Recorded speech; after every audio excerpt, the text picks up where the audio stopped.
Hey, this is the webinar for tactics and strategies that will improve income and boost conversions for Amazon affiliate sites. So I'm Doug Cunnington, the founder of Niche Site Project, and we are just getting rolling. It looks like maybe there's some people in the chat room right now. It looks like a few people are on, and always got to make sure that you could hear me. So if you could hear me, let me know in the chat. Also, let me know where you're from. I think we're going to have like a lot of new folks on today. I see Drawer, Sylvain. What's up, Sylvain? Howie, James, Leo, Chow, Adrian, and Scott. So thanks everyone for hopping on. And Leo, good to have you. Thanks for letting me know that you could hear me. So everyone, yeah, just let me know where you're from and we'll go from there. I will allow a few minutes of just me rambling on a little bit to let people join up, just a minute or two. From Norway, Rune, awesome. I was gonna say the days feel like they're getting along here in Montana, but I think, like, how many hours of sunlight do you have there right now, Rune? And Adrian from Romania, awesome, welcome, thanks for joining up. Scott from West Virginia, cool, I've driven through there. Actually, rarely, or not rarely, a fact about me, an interesting fact, I think is what you call it. I've been to all 50 states. So the last state that I visited was Idaho, which is like a bordering state to Montana, but I just never made it out to Idaho until like 2 years ago. So I've been to all 50 states. And Rune says it's light in the night right now.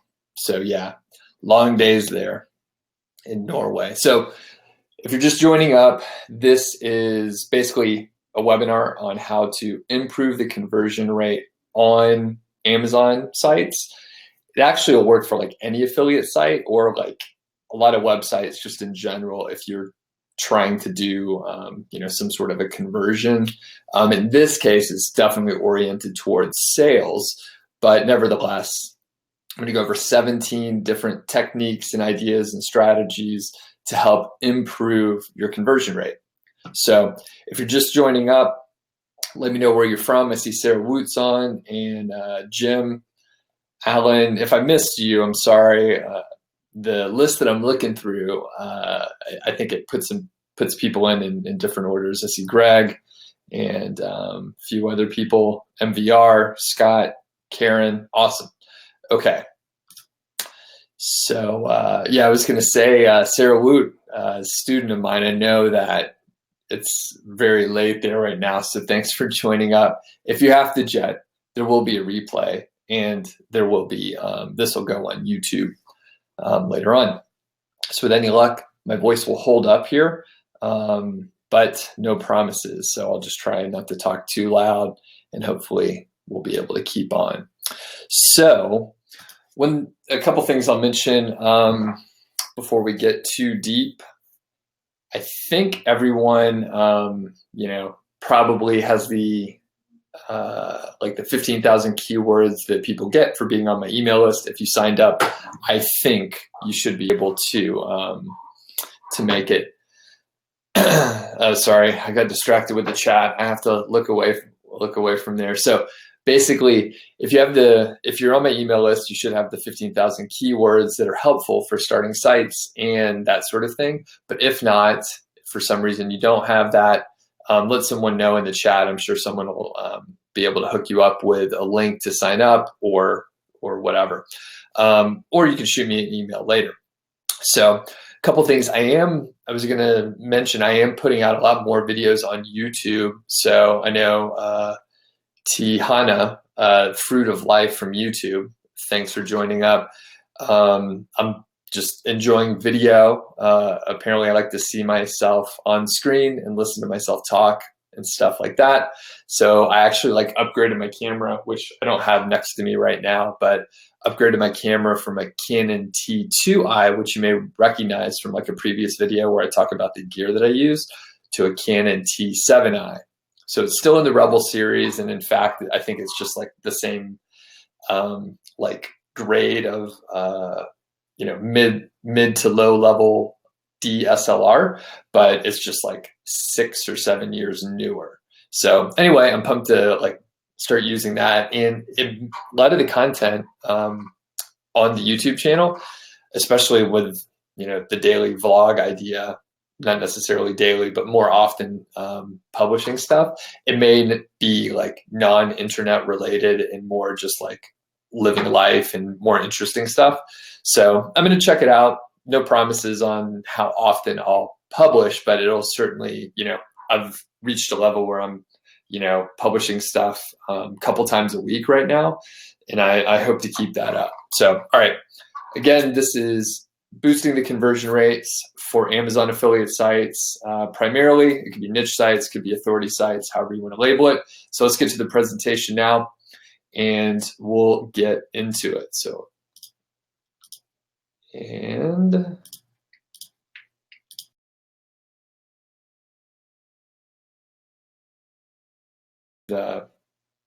with the screen freezing or anything, or you can't hear me or something like that, just refresh the feed, and a lot of times that'll take care of the issue that you have. So one thing I can do is go ahead and get going so people can hear me. Yes. So every now and then I just ask random questions. Who has a full-time job right now? So, and you can just answer in the chat, just let me know. If you're doing internet marketing full-time, if you don't have a job right now at all, or if you are working a corporate job. I think a lot of people probably are working a corporate job and then are looking to expand to the online area. All right. So as I mentioned, I'm Doug Cunnington, the founder of Niche Site Project. That's my dog Brody and I at the Beartooth Pass. Although, unfortunately, I know a few people have been on a lot of these calls. Brody died a couple weeks ago, so we were pretty sad, but he was 15 and he had cancer, so we knew it was coming. But anyway, he was a good dog. Past track record. So basically, why should you listen to me right now? I have several niche sites. I'm coaching a lot of people on, creating their own sites.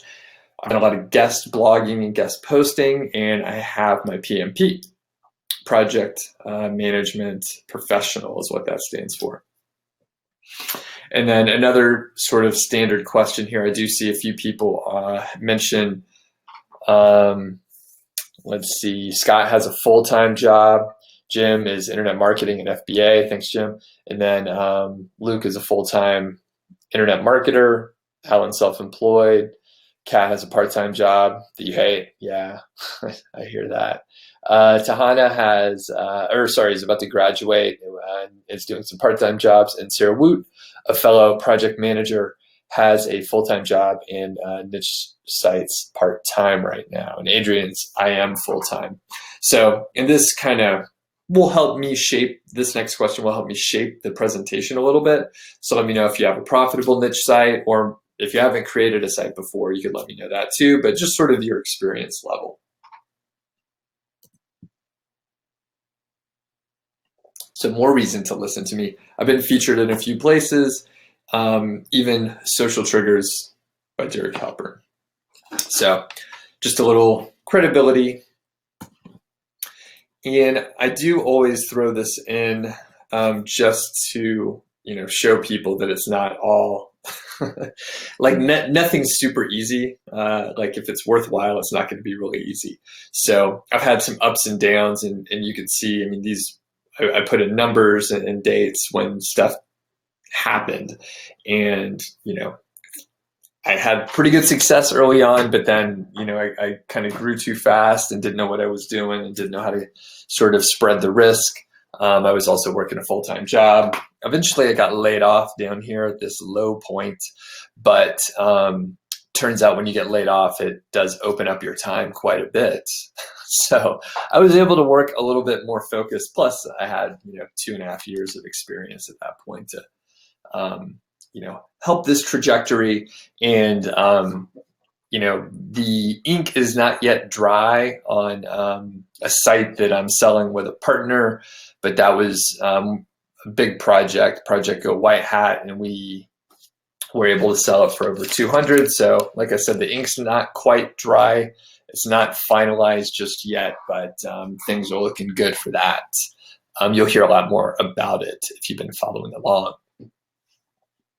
And I do see that Jim has a couple sites. Both are making money. Tahana does not have a site yet, but in the process. So cool, Tahana. That's exciting.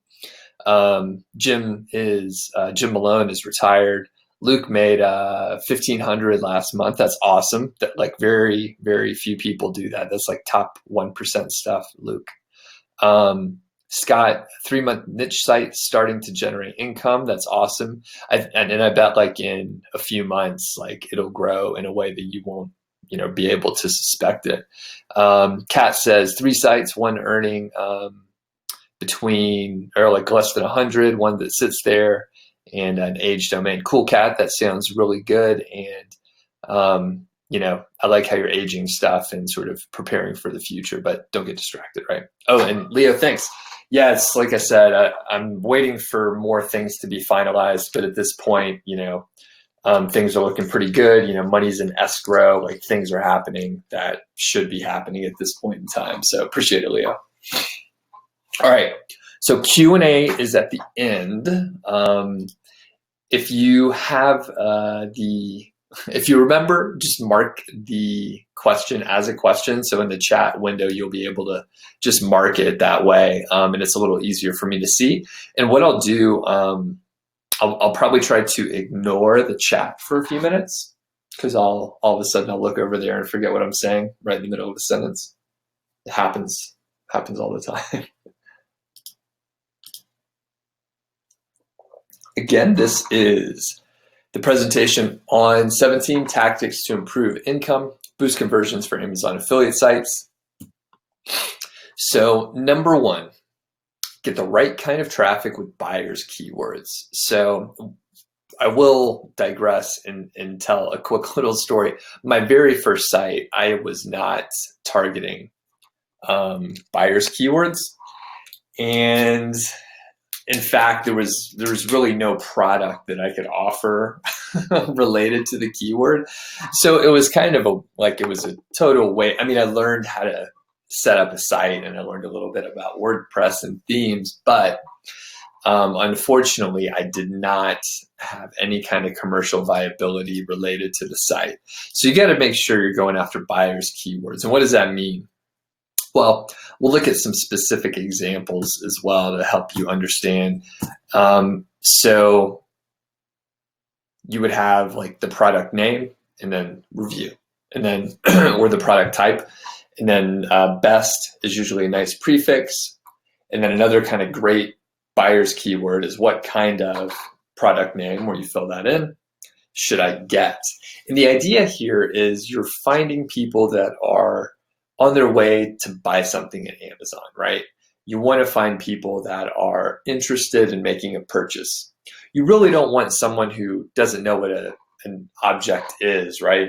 Or a product is, and then they're just trying to learn about it. They're trying to find the Wikipedia entry. And a lot of times those types of keywords, which I'll refer to as informational, those are really keywords that won't have the suffix review or the prefix of best in the keyword phrase. So, and we'll show you some specific example here with kitchen faucets. So maybe someone is looking to upgrade their kitchen faucet, so they would look and search for in Google kitchen faucet review, best kitchen faucet, and what kind of kitchen faucet should I get? So you kind of get the idea, and you can translate this to really any product. And since we have 17, I got to move fast. So the second thing to remember is to target long-tail, low competition traffic. And, for me, that's sort of like what I like to go for, because it turns out, link building, I enjoy it less. I mean, I guess when you get down to it, I enjoy it a little bit less than being able to, publish content where there's not many people that are actually competing with me. So it just makes it a little bit easier. We can get into some of the details here, which I may have misnumbered it. Maybe that number isn't supposed to be there. So really, I'm talking about the keyword golden ratio. And if you're not familiar with that, I think I mentioned it here.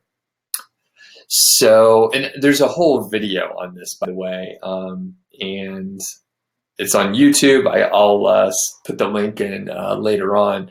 But the keyword golden ratio is basically a way to find keywords that no one else is targeting, and it's data driven. In fact, a friend of mine named John Dykstra, who blogs at Fat Stacks blog, he actually just featured the video in like a full blog post, which he emailed me today. I think he just published it, but I thought it may just be, a compilation of a lot of other, keyword ideas, but the whole blog post is like based around my video.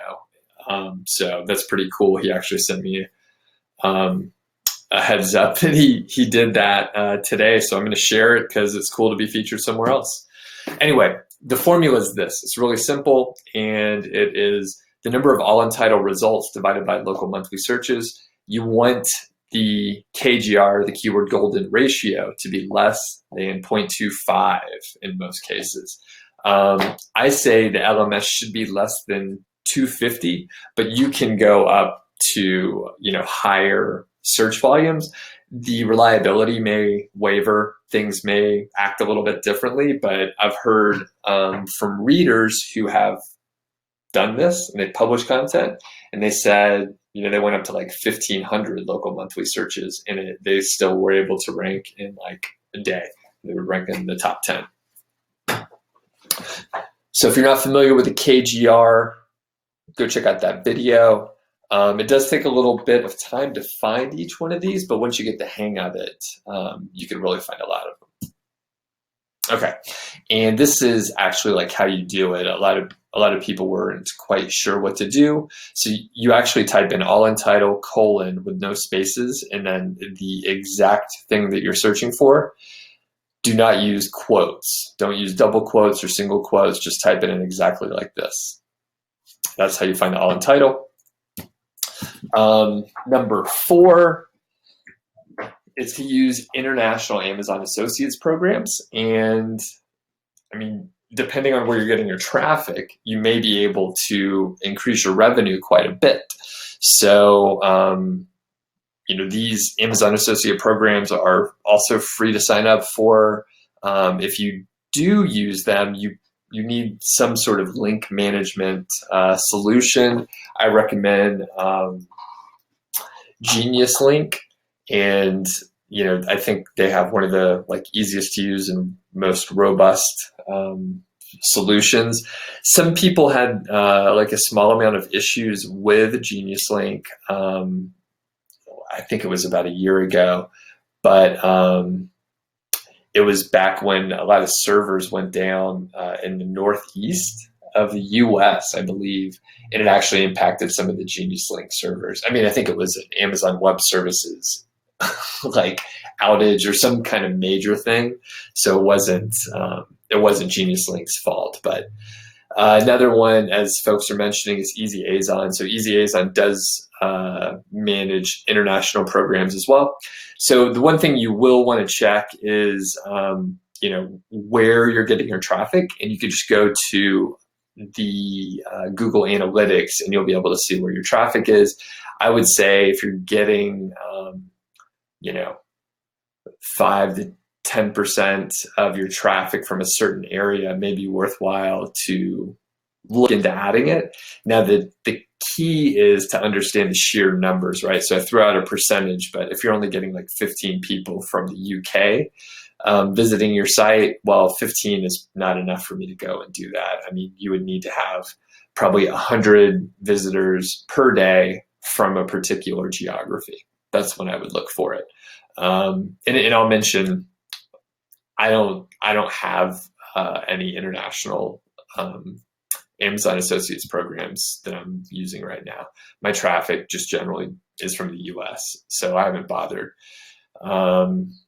In fact, I don't know a ton of people that do. However, funny thing, people that sell Easy Azon, they'll say, oh yeah, you could boost your revenue, or a certain person boosts their revenue by 15% just by adding blah, blah, blah.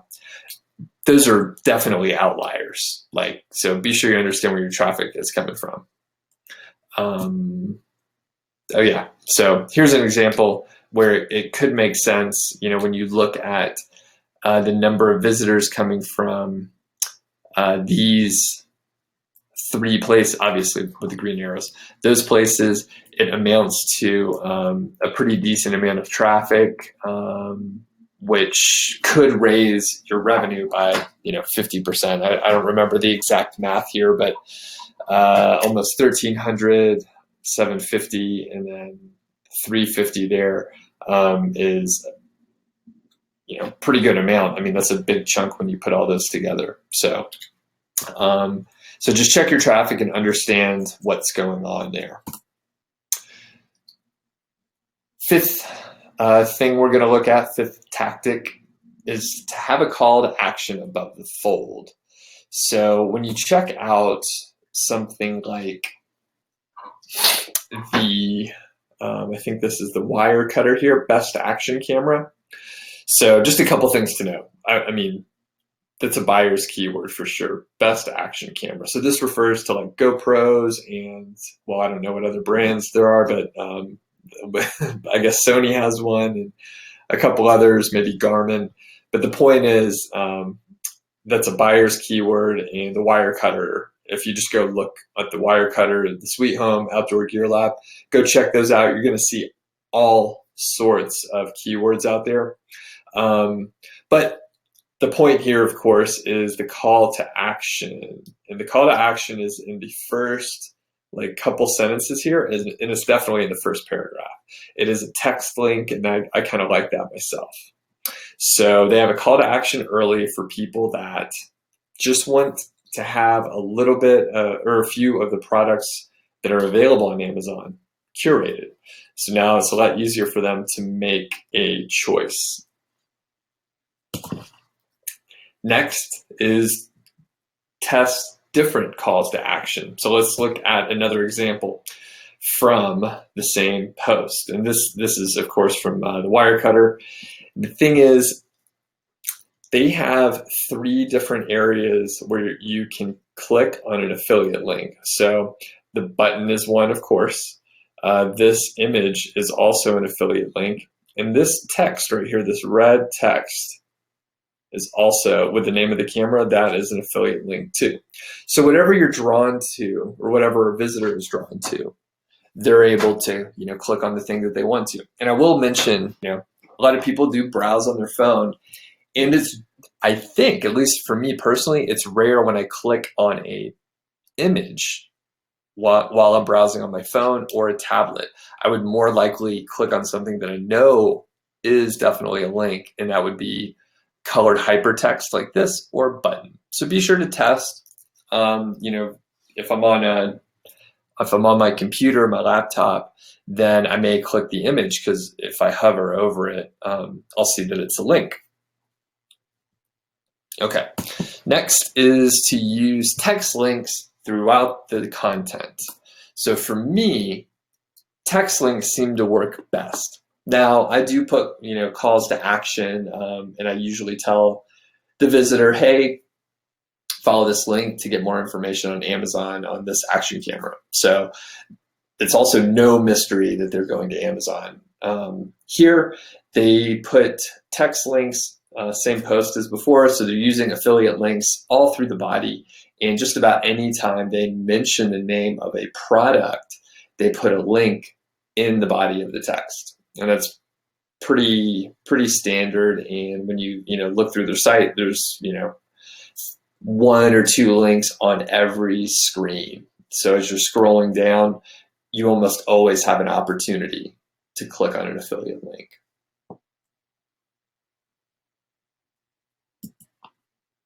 All right, number 8, comparison tables. So these are great. Tables are a really good way to display complex information in a small area.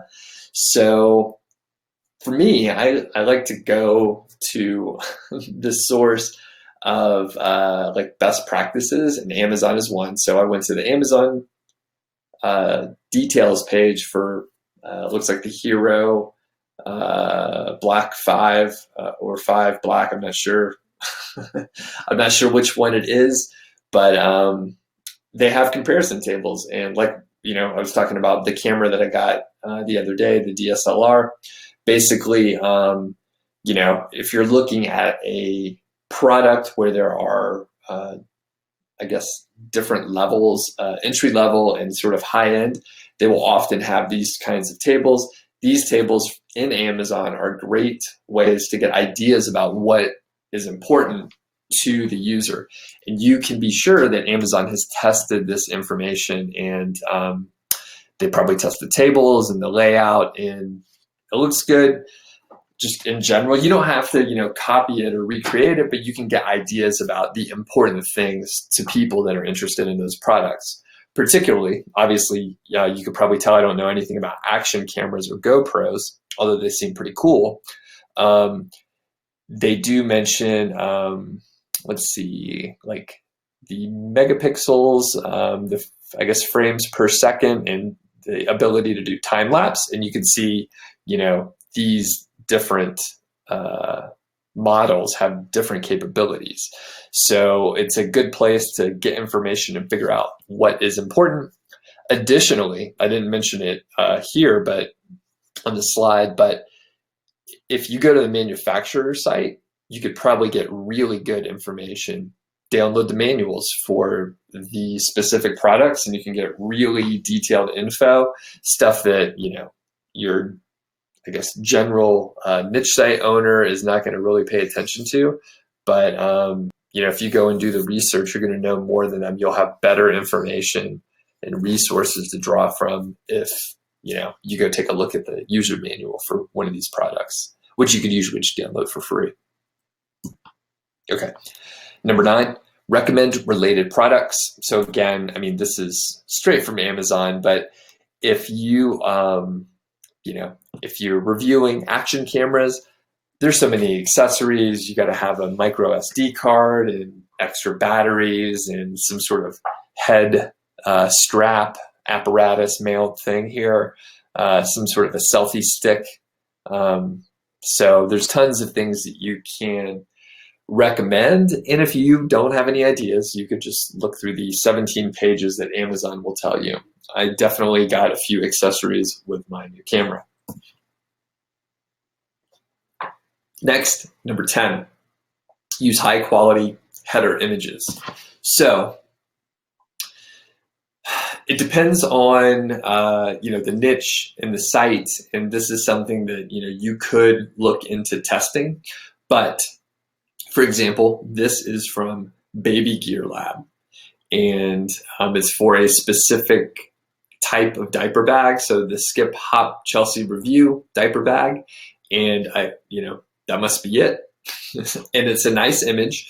You can see that it's not a stock image from the manufacturer or the one from Amazon. This is actually, like, they brought that diaper bag out to a park, and they took a picture, and they're showing how they're using it and testing it. And if you're interested in diaper bags, you see that, you're in the right place. So I have gone back and forth. So I actually have some posts where I have a big image like this, and then I have some other posts where I just have like a half width image. So the first couple sentences are a little, I guess, more narrow if you're, thinking about how wide it is on the screen, but still a decent image. And then maybe I'll put a larger image after the first paragraph. So there's no like set rule, but a high quality image will be better. I think that's the main takeaway. High quality image, don't put a garbage image up there. 11, this may seem counterintuitive, but don't offer too many choices. So 4 to 5 items seem to be ideal if you check out, the sites that I mentioned before, the Wirecutter, Baby Gear Lab, Outdoor Gear Lab, even, Amazon, right? They tend to only have about 5 products or so in a particular view. And in fact, this is that diaper bag post on Baby Gear Lab, and they have 10 available. And you actually can click right here. Hopefully it's not too small, but I'll say it out loud. You can click this link to view all of the products. So it'll show you a large table, but by default, they only show 5. So the reason why you don't want to show 20 or even 10 things all at once by default is because people will experience decision fatigue, which I won't go too in depth, but if it's a little hard to make a decision on something, sometimes people won't make a decision at all. They'll just walk away and they'll just not pay attention. That's part of the reason why these Amazon affiliate sites work, is because if you go to Amazon and you type in diaper bag, you're going to end up with like hundreds of choices probably.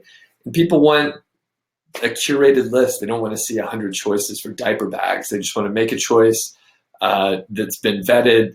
They want to, or they want to look at a few that have been vetted so that they can make a choice based on, a smaller set of items. Anyway, 4 to 5 items seem to be ideal. What I have done on a site or two is have a small table up top, 5 items, just a bare amount of information that needs to be in there. And then further down the page, I'll put a larger table with more detailed information, maybe even more products. Couple reasons for that. One, it's a great way to display information. I know if I'm actually trying to compare a lot of different items, it is nice to have a way to see that in a small space. And then the other reason is if someone has scrolled down pretty far, and a lot of my content can be upwards of 6, 7, 10,000 words. If someone has scrolled down through 5,000 or 6,000 words and they're still reading, they may take a look at that table. They're obviously into what the topic is, so they're going to probably find some good information in that table. I haven't done any proper testing or anything, but logically it makes sense to me, and it doesn't seem to hurt anything if it's a super long form piece of content like that.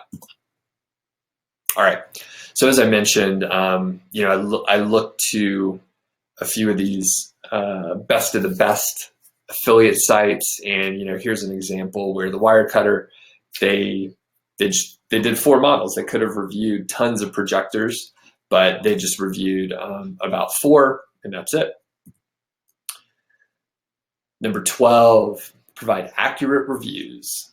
It almost seems silly to mention this, but I definitely have gone to sites especially where people outsource it. Outsource the content.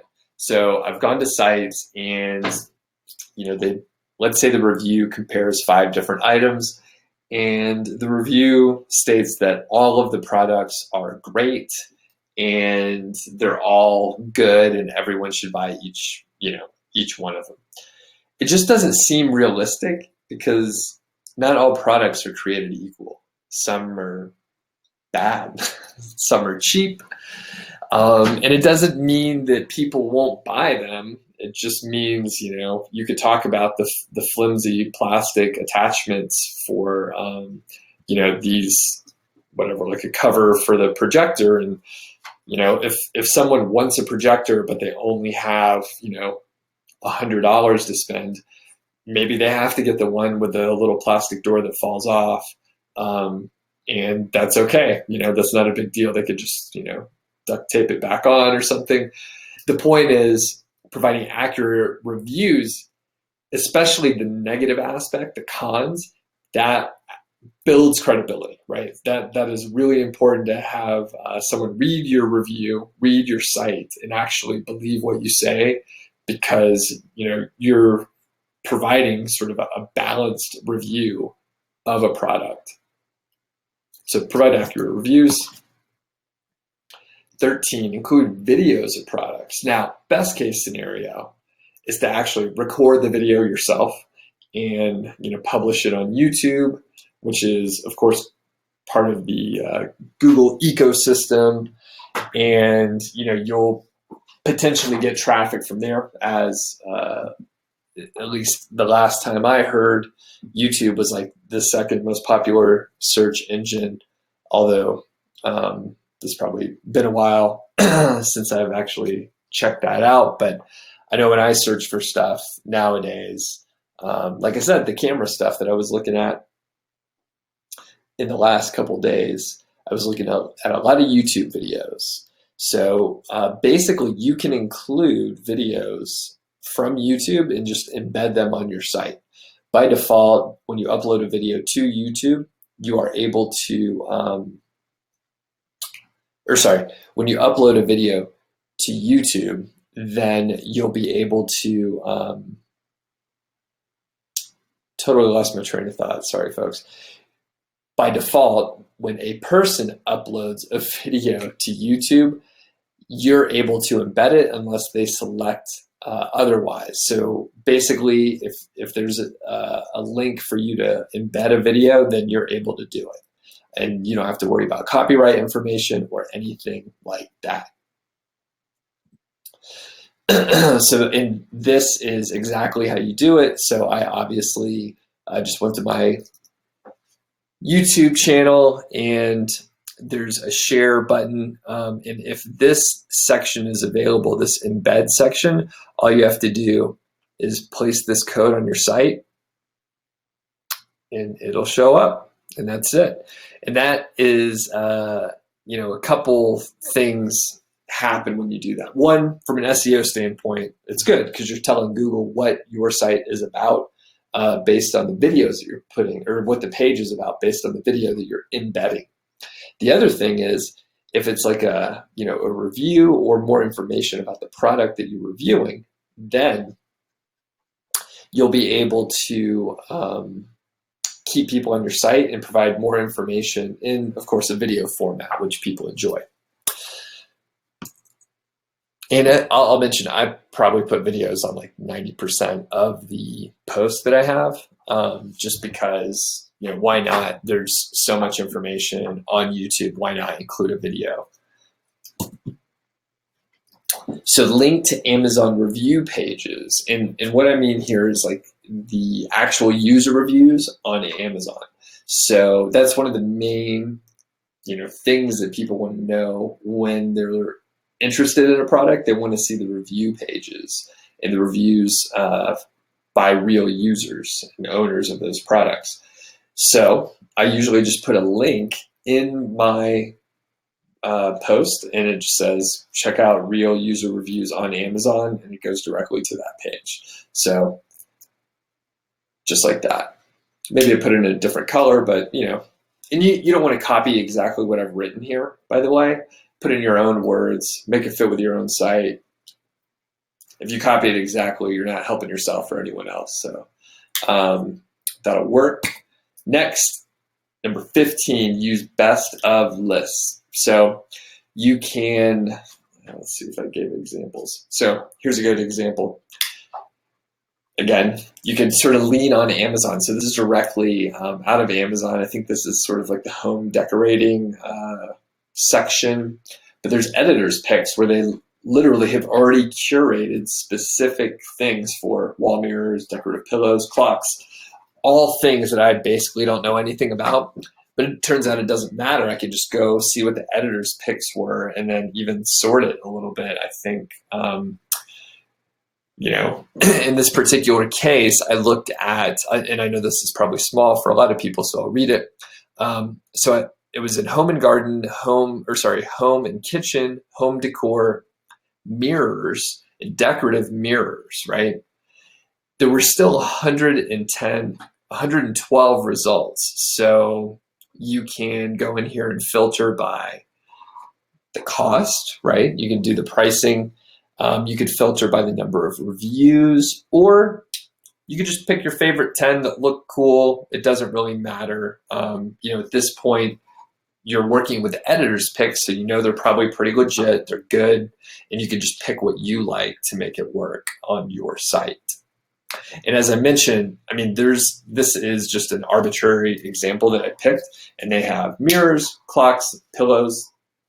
You literally can do this for like any one of the subcategories in Amazon. 16, create a deals page.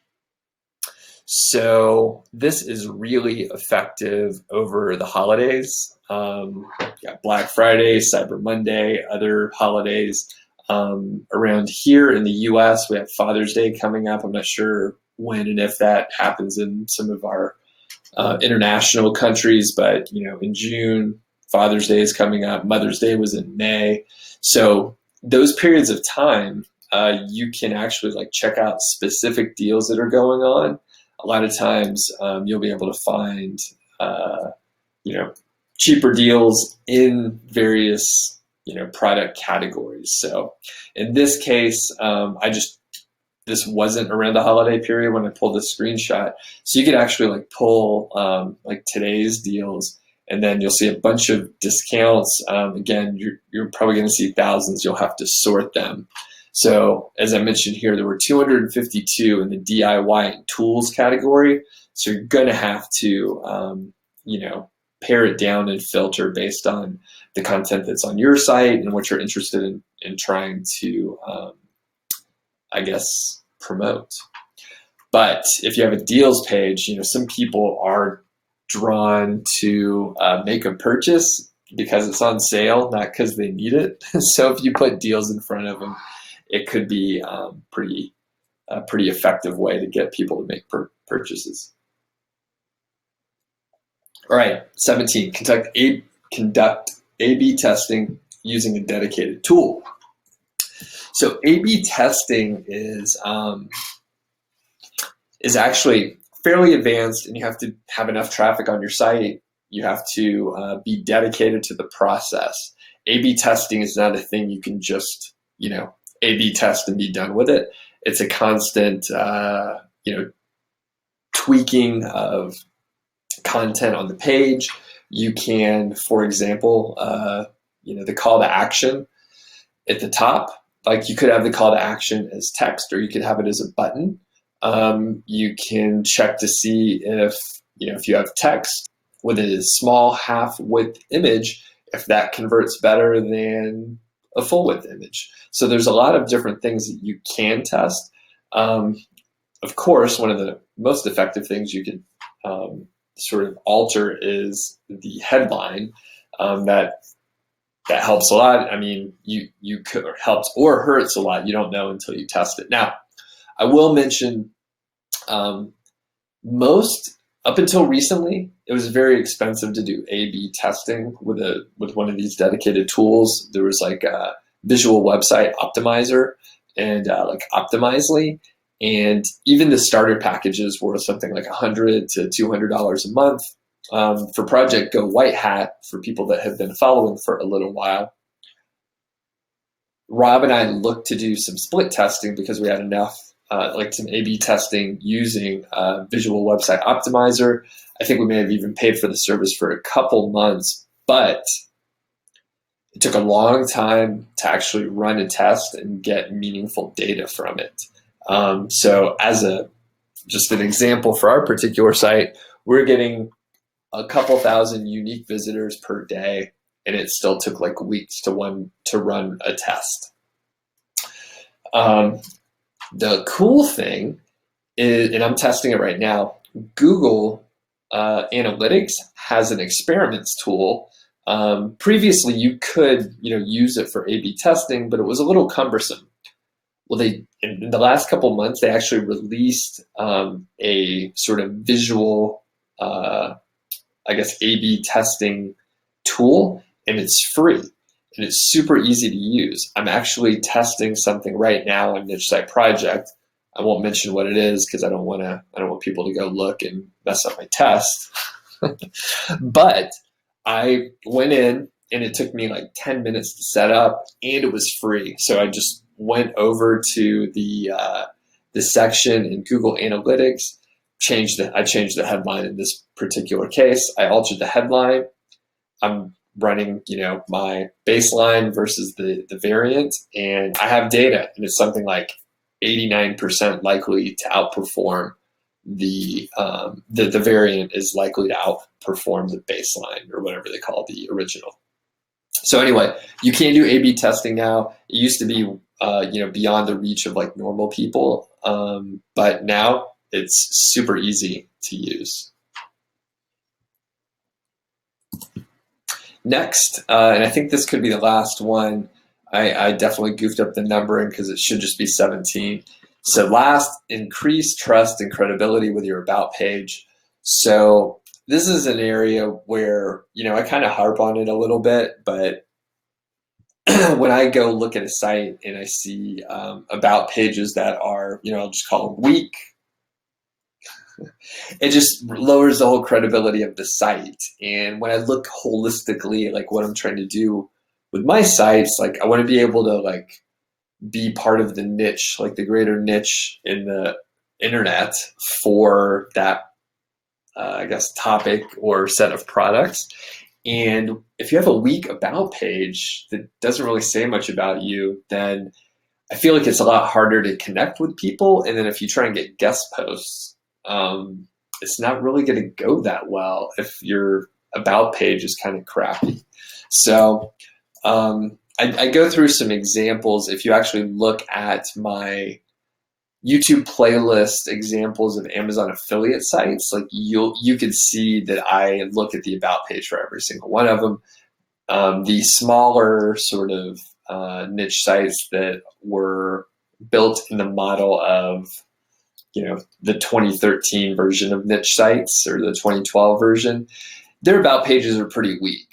But the very good ones, like the ones on the sites that we've been mentioning, Wirecutter, Outdoor Gear Lab, Baby Gear Lab, they have very, very good about pages. So it is worthwhile to take a look at those and see what a good about page looks like. And again, it just adds credibility and trust, and it probably makes it more likely that someone would visit your site again in the future. So, all right, I think we hit the Q&A here, which is cool. So I'll go back to video, and I see a decent number of questions are coming through. So one thing I will do is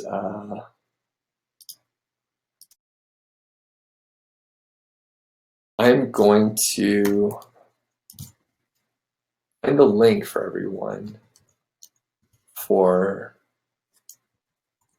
the post that I mentioned earlier. So we'll just take 1 second here. I'll put it in the chat. So right now, if you have questions, be sure to go ahead and ask in the chat, and then I'll be able to answer them as we go. I'm going to go back into the chat and sort of go back to the beginning because I know some others came through. So, all right, I think I found the post.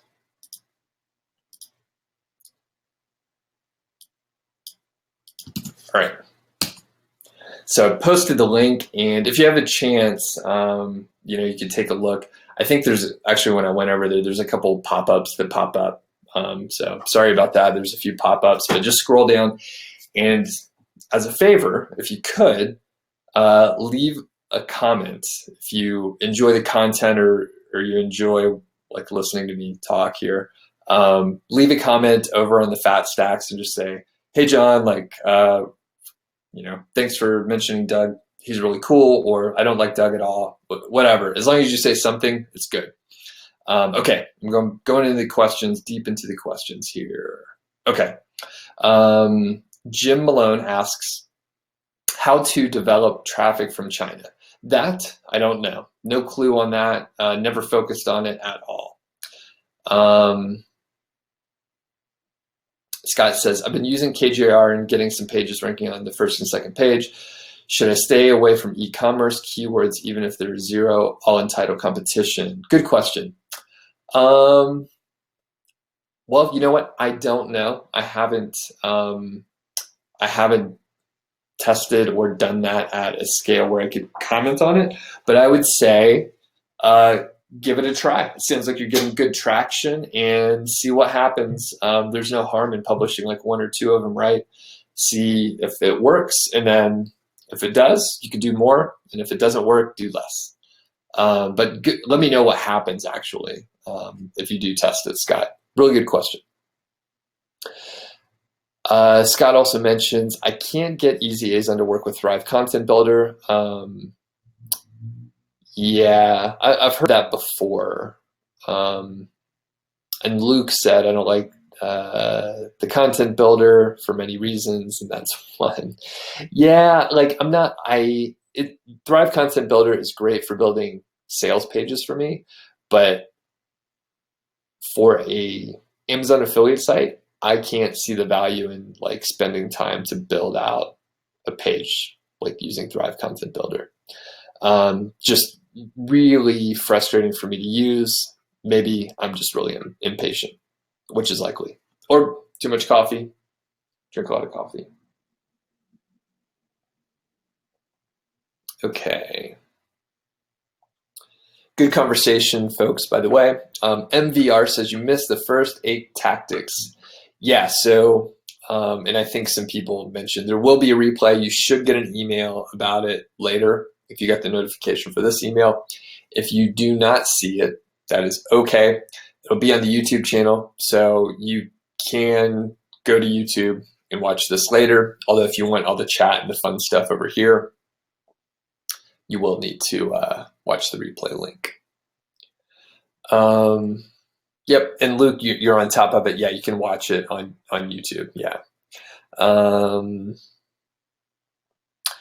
Leo asks, could I do a full training on how to use the free Google Analytics A/B test? Yeah, I was actually thinking about that, by the way, because it's really easy to use, and I can actually like show how easy it is.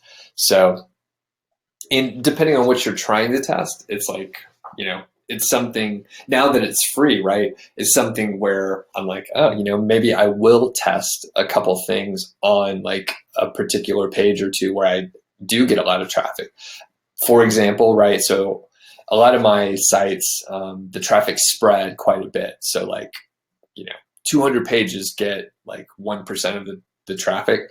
And if, I guess the math doesn't work there, but there's only a couple pages that get enough traffic per day where I could like run a little bit of a test. But the thing is, over the holidays, the amount of traffic goes up like quite a bit. So that said, it can be really valuable to actually like optimize those pages, even if it like only tweaks it by say 5%. If the page was going to make like $5,000 and it goes up by did I say 5%? That's a significant amount, enough to where like it's worth the time to spend doing a little testing.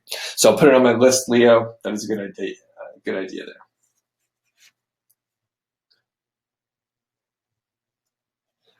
All right. Next, Tahana, do I use stock images, stock photos of a person for About Me pages? Yeah, that's a totally fine way to do it. And if you go to a good stock photo site where you actually pay for the images, you can get a series of images of a person. So you have like multiple scenes. So I've done that before where I bought like 5 images because it was like a whole series with the same models. So they could have a family and you could, make up whatever story you want. Also, if you pay, like if you're actually paying for the images, you don't have to worry about the copyright issues or anything like that. So, if you go to Creative Commons and like snag images there, that's kind of not cool to do. But if you purchase the images, one, your copyrights are going to be like very clear and you'll understand them. And then two, a lot of people are not like going to be paying for images, so they're not going to be plastered all over the internet. So, okay. Mike says, making videos for some of the products, you wonder if it's okay to use now on Amazon at the end of the video with a link to the product. I'm not, you can talk about, okay, so I'm not 100% sure if you can I don't think you can embed the image, or sorry, I don't think you can embed the link in the video, but I know that you can put your Amazon affiliate links in the description. And if you look at YouTubers, they put in their affiliate links for certain products. In fact, it's a whole other area. I wish I would have had a YouTube channel going for the last 5 years or whatever. But people create affiliate platforms on YouTube, so it is okay. In fact, I have seen quite a few people. They'll actually go to the Amazon page in their YouTube video, and they'll mention the price is blah blah blah at the time that I'm shooting this video, and then they mention it in there, which is kind of funny because I hear people get in trouble for mentioning prices that are inaccurate for their Amazon affiliate blog sites. So anyway, to answer your question, Mike, I'm not 100% sure, but you can use YouTube as a platform for your affiliate sales.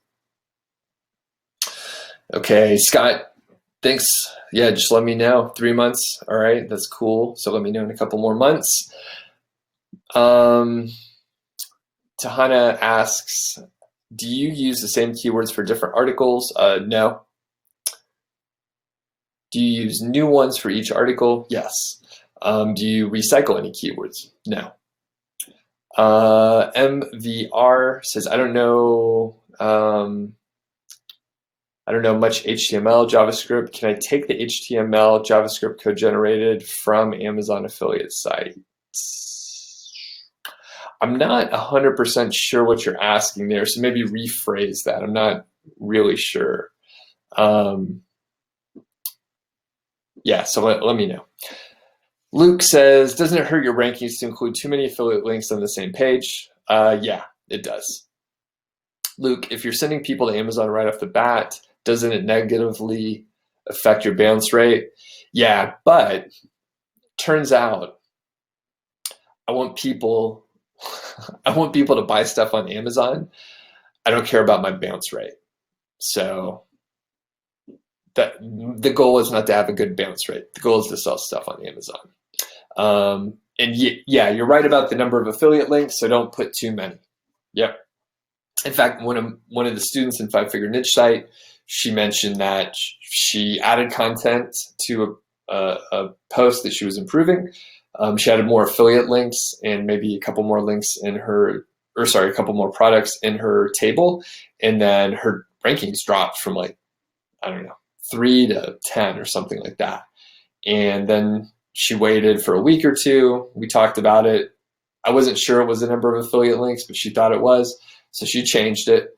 She took away, say, 10% of them, and then the rankings went back to where they were, and it was good to go. And it was a small threshold. It was she had 28 links, and then she moved it back to 23, So you can test, and usually the response and the result will be pretty quick.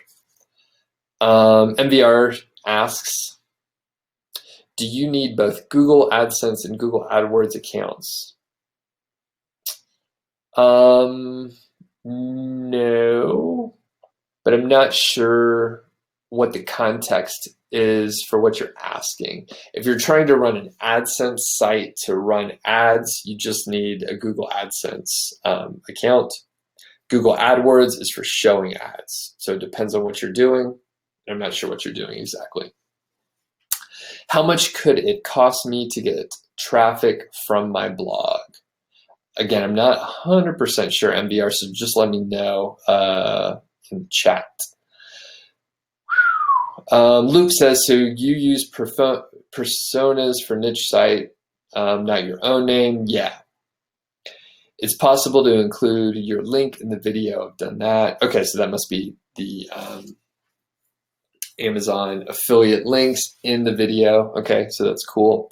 Tahana says, what if there's not a product you link to on an international website regarding the plugin? I'm not sure. I think Amazon may send them either, I feel like they send them to the category page or something similar, but that's the least of your worries, I guess. You weren't going to get the commission anyway, so I wouldn't even think about it. Donna says, can I do a webinar on the good and bad examples of interlinking? Sure.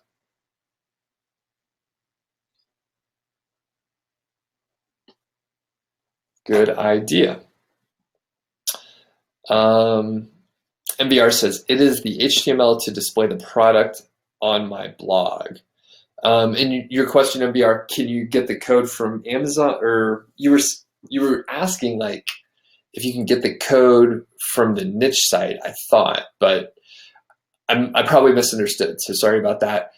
Basically, you just need to get the code from the site Stripe on the top when you're on Amazon. You can go to a page, navigate to the page of the product that you want to get the link for, and then click on, get a link to this page, and then that's it. Huge asker, am I doing competitors analysis for KGR keywords? Not any more than what's in the formula. So technically, we're doing competition analysis by checking the all-in title. So it's built in. MVR says, I refreshed the page. I'm not finding participants in their questions. All right, MVR, I'm not 100% sure. I'm not sure. So maybe when you get the replay, you could check it out from the beginning there. Huge says, what's the acceptable number of affiliate links for best XX page? I don't know. It depends on the number of words on the page. And I would say, put an affiliate link for every 100 to 300 words, something like that. Don't go crazy. And Kay asked hi Doug, for indexing our site fast, ? I'm not sure how. It'd take very long. Okay, Kay. I have a video on that, on how to index your site fast. So go to YouTube and, look up my name, look up Niche Site Project, and then Google like how to index your site in 60 seconds or something like that. You do it in Webmaster Tools, or sorry, that's the old name. You do it in the Search Console, and then it takes like 10 seconds. Huge asks, what can I do when my page is ranking for a supporting keyword, but not for the main keyword? Well, you got two options, at least two main options. It's a long answer. You do a whole webinar on that. But I'll try and summarize real quick. You should take a look at the competition. So use the SEO Quake plugin. There's a video about that. Use that, take a look at your competition. Then you should see what they're doing and make sure you're in the range of what they're doing. You should also, look at the length. The first point was around keyword density, right? So make sure you're in the range. Also make sure your length is about where theirs is, or longer, right? 10 to 25% longer would be even better. And then the last thing would be around links, right? So if you're not ranking well, you may need more backlinks with the right keyword in there. The other thing, hey, Huge, how long has that page been out there? And Mike, you're welcome. Thanks for attending. I think we're going to wrap up here pretty soon. I see a couple questions coming, but I got to go to the gym here in a minute. So I missed out on the gym. In fact, one of the vlogs that I'm going to publish here in the next week, like yesterday, I sat and I worked too long. I usually, walk quite often. I'm still trying to walk often, even though, Brody passed away here recently. I'm still trying to walk outside often because it turns out I feel a lot better when I go walk outside. Yesterday, I sat at my desk for probably like 8 hours or so. I got a lot done, but by the time I got up, I, missed when I was planning on going to the gym. And then I'd only taken like 3,000 steps or something. And usually by the end of the day, I've done like 13,000 steps or something. So anyway, I realized I need to go make sure I go to the gym, make sure I take some walks and stuff. So, all right. I see Leo, you're out of here. Tahana, awesome, huge. Says, my page is ranking for different variations of product brand keywords. Okay. Huge, let me know if you have follow-ups on that. Everyone, thanks for attending. Tahana, Adrian, and let's see. And MVR had one clarification. I will go back and see. I will be setting up my affiliate on my blog from India. Can I include Amazon.com site or set up an affiliate on Amazon.in site only? Gosh, I don't know. I actually don't have much experience in international Amazon stuff. I would say focus on where you're getting your traffic from. So if you're planning on getting your traffic from the US, then you need to do the .com version of the associates program. If you're focusing only on India and traffic from India and that sort of thing, and that's where you expect your sales to come from, then only worry about the .in version. If you think both if you think both countries will be sending traffic to your site, then of course you do both. But I wouldn't spend time on it if it was like 90-10. I would just worry about the 90%. Even 80%, I would only worry about the 80%. Okay, cool. Thanks, everybody. Glad we had the technology working for us today. And I'm going to keep doing live streams, I think. So tomorrow it'll be at 11, same time. I'm probably going to come back in and start doing more of these webinars. Again, if you have the opportunity to like, comment, share videos and stuff, it helps me out. So anyway, we'll talk to you later and have a good one. Bye.